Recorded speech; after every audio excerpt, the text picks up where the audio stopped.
Got here, and it's time to talk about Lord of Mysteries episode 9. And this brings from a celebration to a tragedy with Neil's fate. I was wrong about him. He didn't turn out to be a villain or antagonist, more of a tragic character which impacted everybody in the series quite hard here, at least from the Nighthawks, and especially Dan. But also the first part of the episode brought him some really interesting questions about everything with the world here. So yeah, I was wrong about all Neil, but we're going to talk about this. And I'm sorry if I'm starting a bit weird.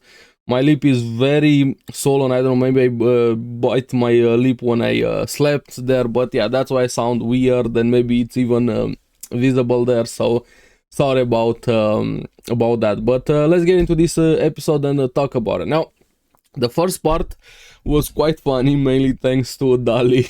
But while Klein was making his information, the report, so to say, to prepare to give to Dan and the others about the acting method, the digestion of potions, the information that he had there wanting to share with them, he said it previously.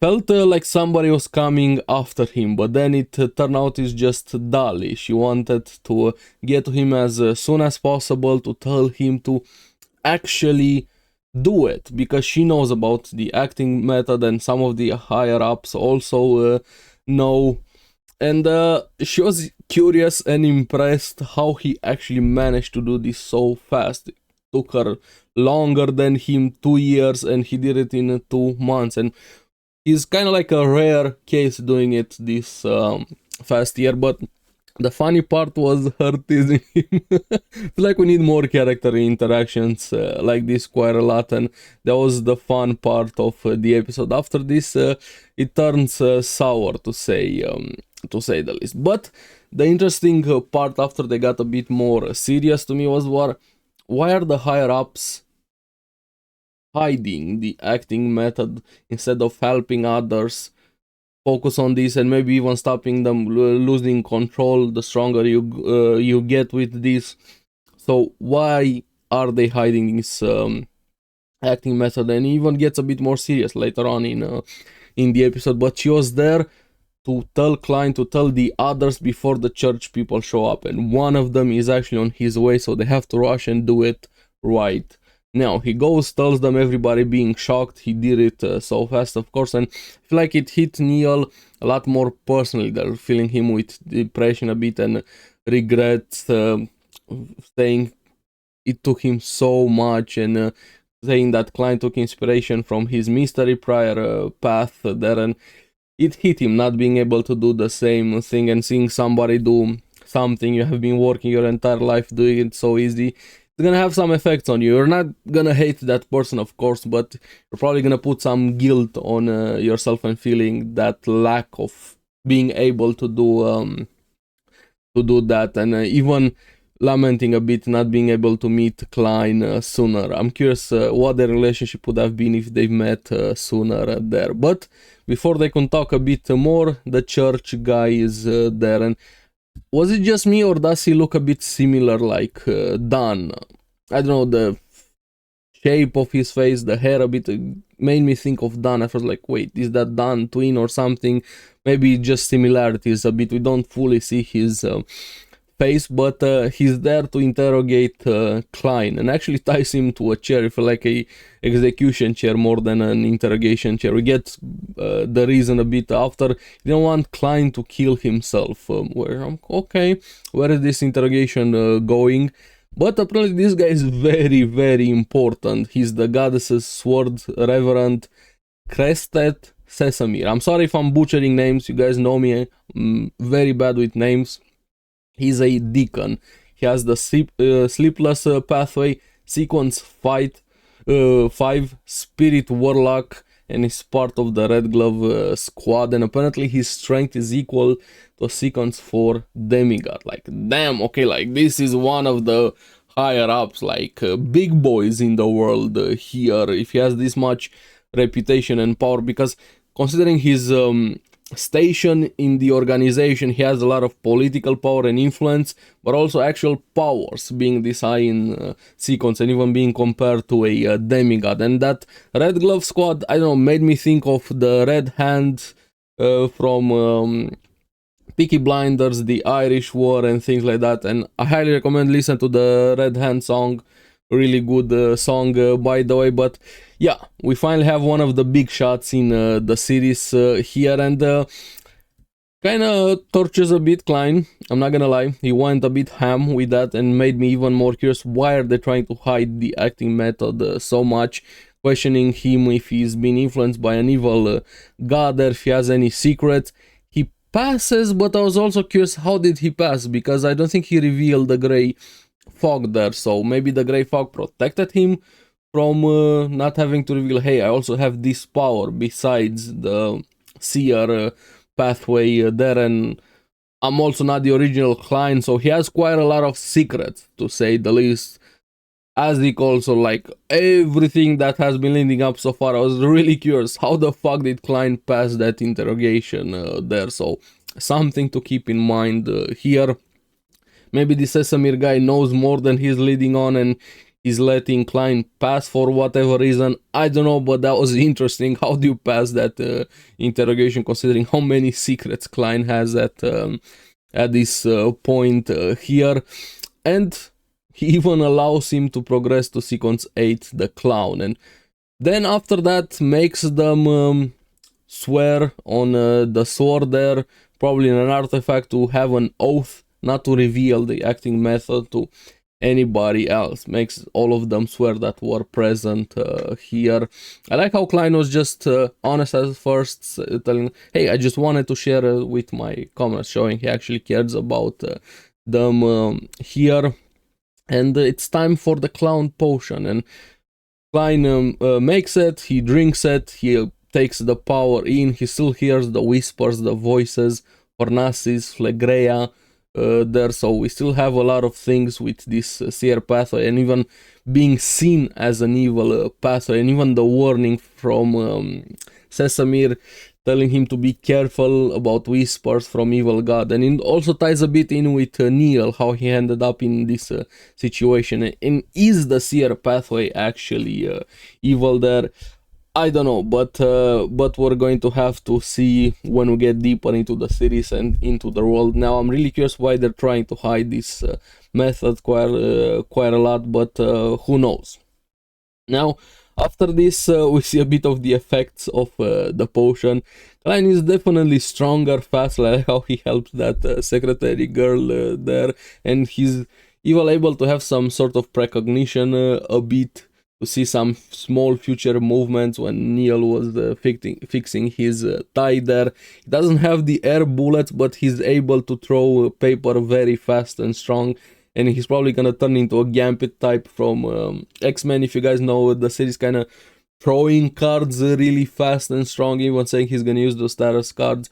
That would be quite nice power up, having him with this deck around him, kind of like his trademark weapon. Would be nice to see that. I don't know if that's gonna be the case, but it would be nice, and even if he mentioned it there. But then he sees some signs of illness on Neil, and I had to go frame by frame to see exactly what he saw after the illness sign.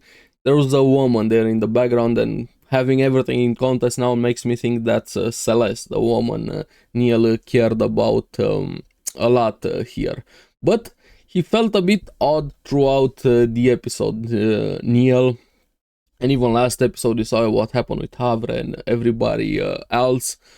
And Neil instantly suggesting for a celebration, and here is where we go from a celebration with Klein going to the next sequence, and then the episode turns into a tragedy. And I like how we got a bit of a recap in a way, the pausing with the Moses ascetic order, the hidden sage there, the mystery prior pathway, and yeah, do as you wish but do no harm.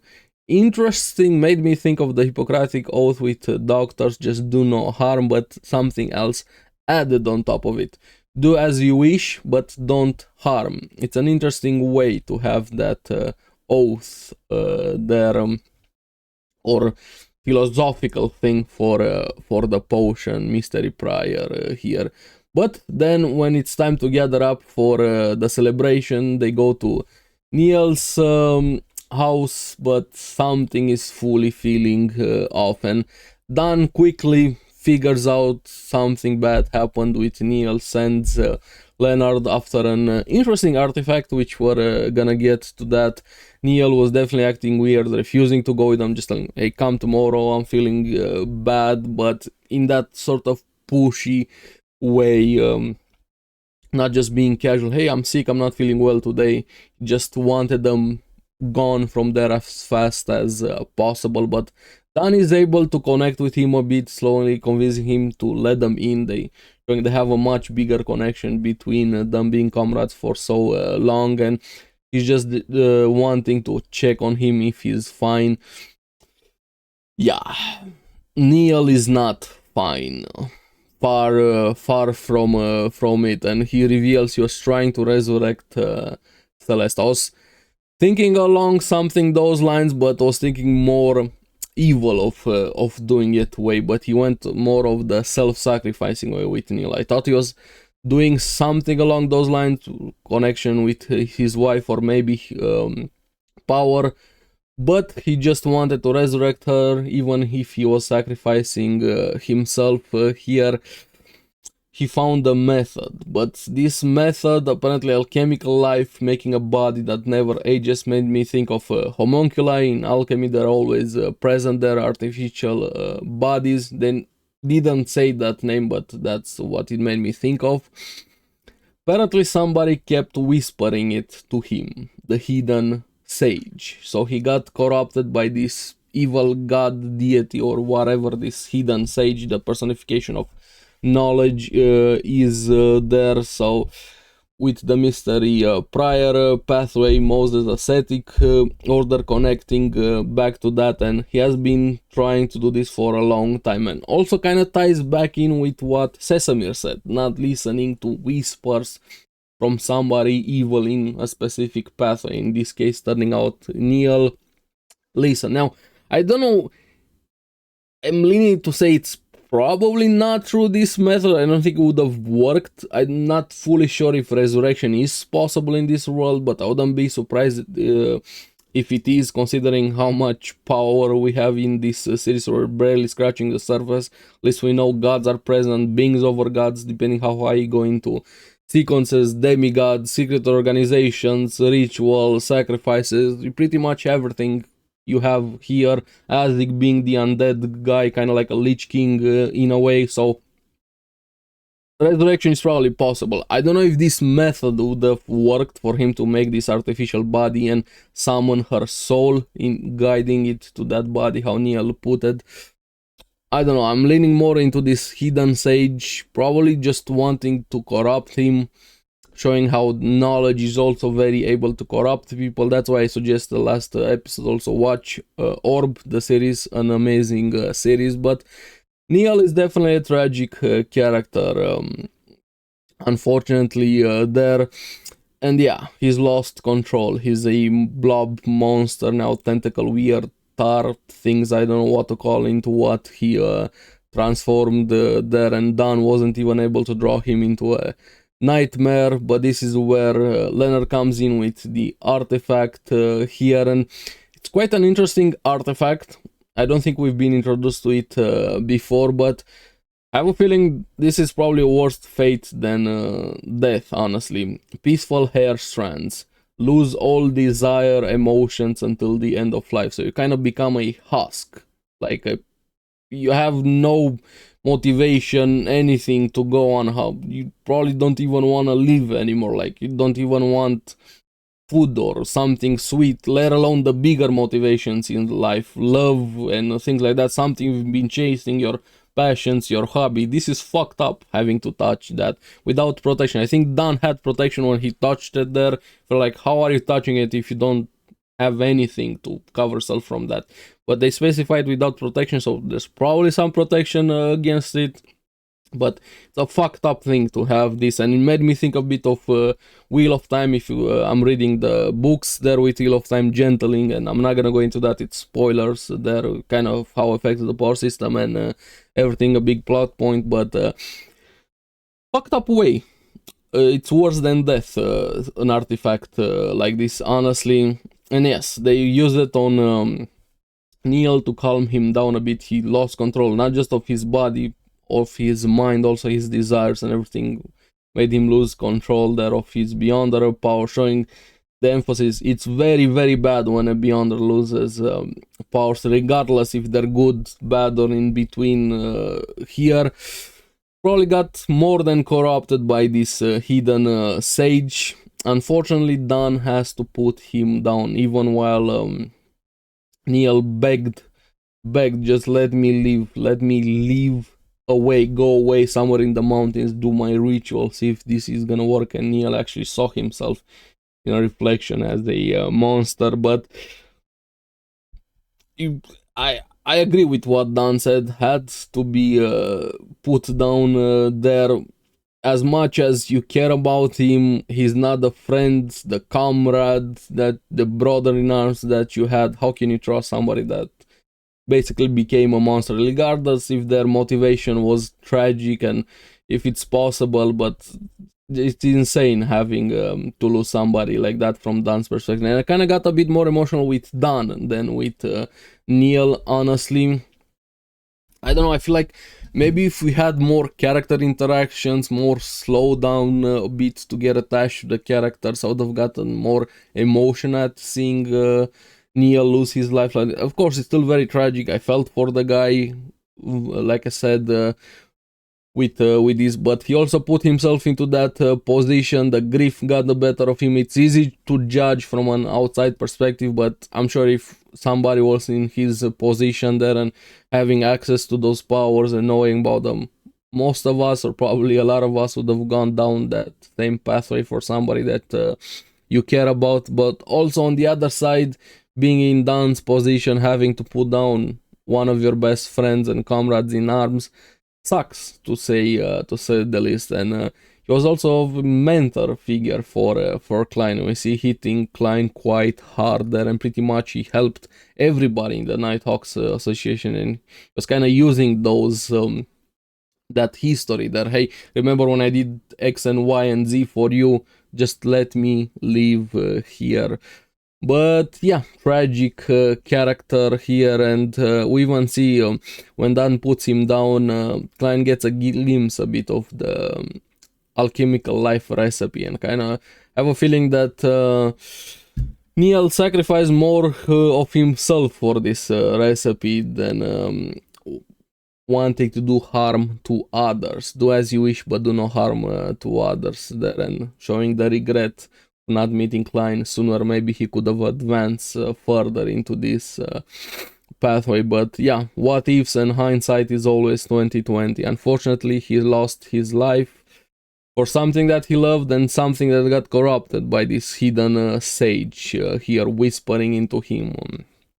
Then we see his funeral, and the nice moment there, a bit of a glimpse in the afterlife, cleansing it, Neil joining Celeste in the afterlife, and the final words, if I cannot save her, then I shall accompany her, showing how much he loved her. But hey, at least they're together, but unfortunately ended up bittersweet, so to say. So yeah, nice episode here, quite a lot of things packed into it, and like I said, I was wrong about Neil being a villain slash antagonist. He turned out to be a tragic character, but now also brings up the questions, what happened with Havre and everything else along those lines. The doll there with the Chinese gate, like so many things with the bigger plot here. But I like episodes focused on the characters a lot more, because they amplify those bigger plot moments, and I feel like this is something the series needs a lot more.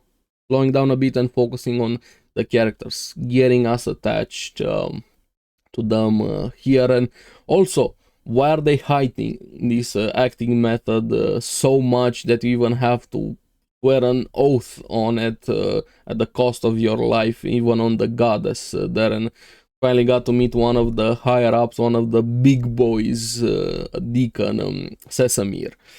So yeah, fun episode at the start, then it turned into a tragedy here, and we have a few more episodes. I think like 4 episodes, and I saw apparently they're gonna air at the same time but not on Crunchyroll, so I don't know, correct me in the comments below. Are we gonna get full on episodes? I know they're probably gonna end up being pirated and leaked online with everything, probably fan subs and things like that, depending with how Crunchyroll does it, but I'm curious. I don't know what I'm gonna do. Am I gonna watch all of them, or am I gonna wait week to week? But since I'm doing videos, I'm probably gonna wait week to week. It's probably more fun and engaging like that for me, and also for you guys if you keep watching the videos. I love the comments. Please comment. I got one comment on the last video, but I didn't want to read it because it was some clarification and things and a bit going into spoilers, but the YouTube notification system sucks for comments like that. Even if you try to hide it, like make the spacing, and you have to click read more to actually get the spoiler part, but in the notification there's a line that I'm like, I'm not reading that. Fuck you, YouTube. I wish they had like a way of tagging spoilers in comments here, but yeah, don't go into spoilers here, or clarifications are fine, but don't go into anything spoiler related. I'm trying really hard to stay anime only, and even more for me because I'm weird with spoilers. Spoilers don't bother me except when I'm doing videos on a series. I try to stay clear of spoilers, even if it's hard for me, not just to go read ahead and get the answers that I want. I do this so much with other series and everything. But yeah, interesting episode here. The series seems to be finding its footing more and more as we go along, so yeah, it's gonna be interesting season 2 and 3 and beyond, how it's gonna go here, and excited for the next episode. But yeah, I probably yapped enough here. Rest in peace, old Neil, and as always, thank you very much for watching. Remember to like and subscribe, helps me quite a lot, and you guys get the latest videos on the series that I follow. So keep enjoying Lord of Mysteries. I'm gonna see you again in the next one. Bye bye.